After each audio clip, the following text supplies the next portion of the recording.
প্রতিদিন মাত্র 10 মিনিট শ্রবণ করুন এই কামদেবে মহাশক্তিশালী বশীকরণ মন্ত্রটি। সৃষ্টির যে কোনো ব্যক্তিকে আপনি নিজের দিকে আকর্ষণ করতে পারবেন মাত্র 24 ঘন্টার মধ্যে। নমস্কার বন্ধুরা, আমাদের চ্যানেলের নতুন একটি ভিডিওতে আপনাদের সকলকে স্বাগত। বন্ধুরা, হিন্দু শাস্ত্রমতে এমন কিছু মন্ত্র রয়েছে যা অত্যন্ত প্রভাবশালী। এই মন্ত্রগুলো জপ করলে ভক্ত তার জীবনের সমস্ত প্রকার প্রতিকূলতাকে বা সমস্ত সমস্যাকে দূর করতে পারে। আবার ভক্ত তার যে কোনো মনোকামনা খুব দ্রুত পূরণ করে নিতে পারে। শাস্ত্রে অনেক ধরনের মন্ত্র রয়েছে, সেগুলো বিভিন্ন প্রয়োজনে প্রয়োগ করা হয়ে থাকে। আজ আপনারা আমাদের এই ভিডিওতে কামদেবেরই এমনই একটি মহাশক্তিশালী বশীকরণ মন্ত্র আমাদের ভিডিওতে আপনারা শ্রবণ করবেন, যে মন্ত্র প্রতিদিন মাত্র 10 মিনিট শ্রবণ করলেই আপনি যে কাউকে নিজের দিকে আকর্ষণ করতে পারবেন। আপনি যার উদ্দেশ্যে মন্ত্রটি শ্রবণ করবেন সে আপনার দিকে ধীরে ধীরে আকর্ষিত হতে থাকবে। যখন মন্ত্রটি শ্রবণ করবেন তখন মনে মনে চিন্তা করবে আপনি আপনার কাঙ্ক্ষিত ব্যক্তির সঙ্গে একটি সুন্দর সময় কাটাচ্ছেন। মন্ত্রটির প্রয়োগ যে কোনো খারাপ সম্পর্ককে বা ভেঙে যাওয়া সম্পর্ককে আবার আগের মতো ভালো করে দিতে পারে। তবে আপনাদের কাছে অনুরোধ, মন্ত্রটি কখনোই কোনো অসৎ উদ্দেশ্যে ব্যবহার করবেন না, নয়তো এর চরম পরিণতি কিন্তু আপনাকেই ভোগ করতে হবে। যাই হোক বন্ধুরা, আমরা এবার পাঠ করছি কামদেবের সেই বশীকরণ মন্ত্রটি। আপনারা ভক্তি ভরে মন্ত্রটিকে শ্রবণ করুন। ওম কামদেবায় বিদ্মহে পুষ্পবাণায় ধীমহি তন্নো অনঙ্গ প্রচোদয়াৎ। ওম কামদেবায় বিদ্মহে পুষ্পবাণায় ধীমহি তন্নো অনঙ্গ প্রচোদয়াৎ। ওম কামদেবায় বিদ্মহে পুষ্পবাণায় ধীমহি তন্নো অনঙ্গ প্রচোদয়াৎ। ওম কামদেবায় বিদ্মহে পুষ্পবাণায় ধীমহি তন্নো অনঙ্গ প্রচোদয়াৎ। ওম কামদেবায় বিদ্মহে পুষ্পবাণায় ধীমহি তন্নো অনঙ্গ প্রচোদয়াৎ। ওম কামদেবায় বিদ্মহে পুষ্পবাণায় ধীমহি তন্নো অনঙ্গ প্রচোদয়াৎ। ওম কামদেবায় বিদ্মহে পুষ্পবাণায় ধীমহি তন্নো অনঙ্গ প্রচোদয়াৎ। ওম কামদেবায় বিদ্মহে পুষ্পবাণায় ধীমহি তন্নো অনঙ্গ প্রচোদয়াৎ।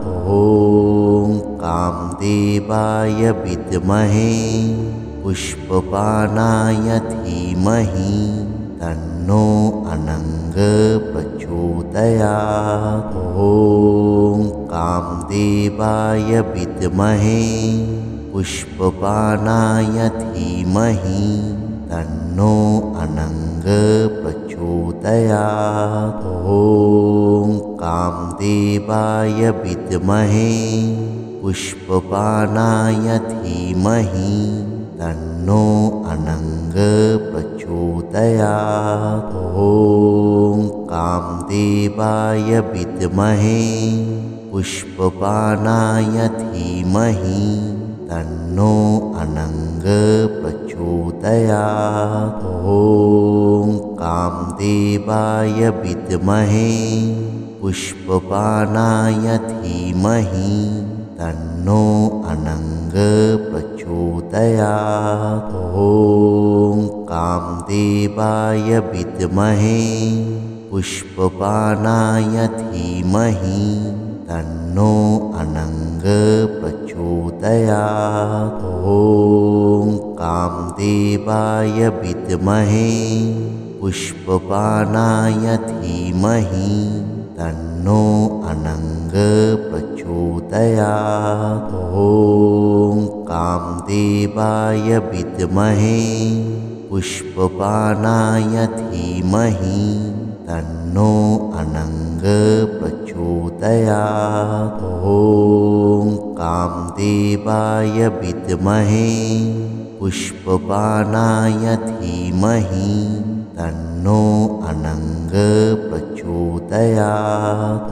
ॐ कामदेवाय विद्महे पुष्पबाणाय धीमहि तन्नो अनङ्ग प्रचोदयात्। ॐ कामदेवाय विद्महे पुष्पबाणाय धीमहि तन्नो अनङ्ग प्रचोदयात्। ॐ कामदेवाय विद्महे पुष्पबाणाय धीमहि तन्नो अनङ्ग प्रचोदयात्। ॐ कामदेवाय विद्महे पुष्पबाणाय धीमहि तन्नो अनङ्ग प्रचोदयात्। ॐ कामदेवाय विद्महे पुष्पबाणाय धीमहि तन्नो अनङ्ग प्रचोदयात्। ॐ कामदेवाय विद्महे पुष्पबाणाय धीमहि तन्नो अनङ्ग प्रचोदयात्। ॐ कामदेवाय विद्महे पुष्पबाणाय धीमहि तन्नो अनङ्ग प्रचोदयात्। ॐ कामदेवाय विद्महे पुष्पबाणाय धीमहि तन्नो अनङ्ग प्रचोदयात्। ॐ कामदेवाय विद्महे पुष्पबाणाय धीमहि तन्नो अनङ्ग प्रचोदयात्। ॐ कामदेवाय विद्महे पुष्पबाणाय धीमहि तन्नो अनङ्ग प्रचोदयात्। ॐ कामदेवाय विद्महे पुष्पबाणाय धीमहि तन्नो अनङ्ग प्रचोदयात्। ॐ कामदेवाय विद्महे पुष्पबाणाय धीमहि तन्नो अनङ्ग प्रचोदयात्।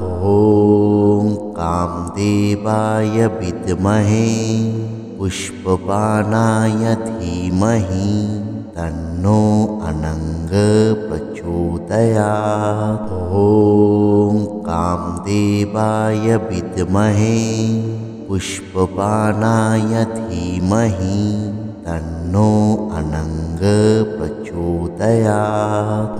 ॐ कामदेवाय विद्महे पुष्पबाणाय धीमहि तन्नो अनङ्ग प्रचोदयात्।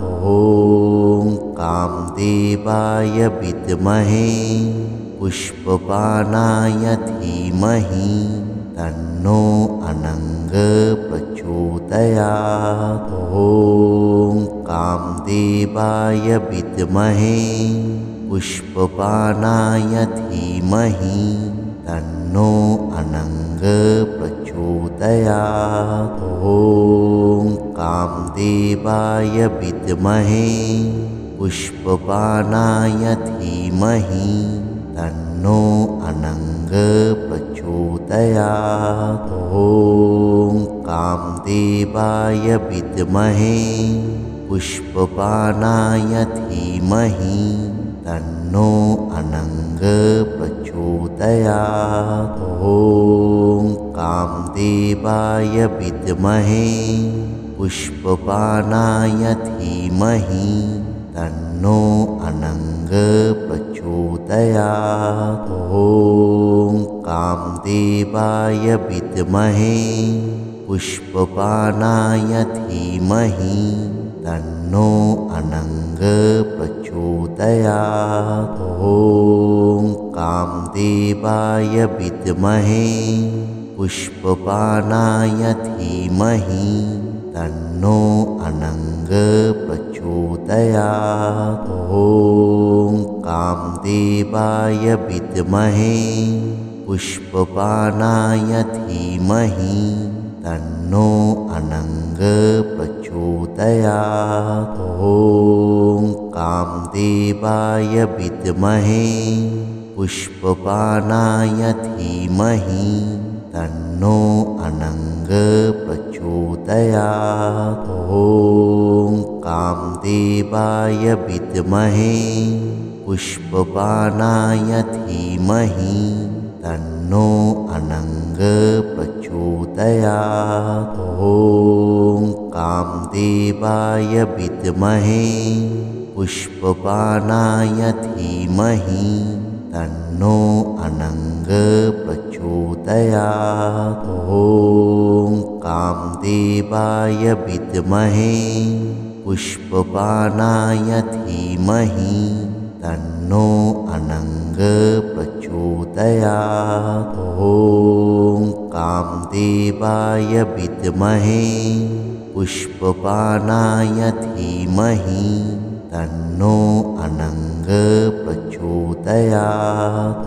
ॐ कामदेवाय विद्महे पुष्पपानाय धीमहि तन्नो अनङ्ग प्रचोदयात्।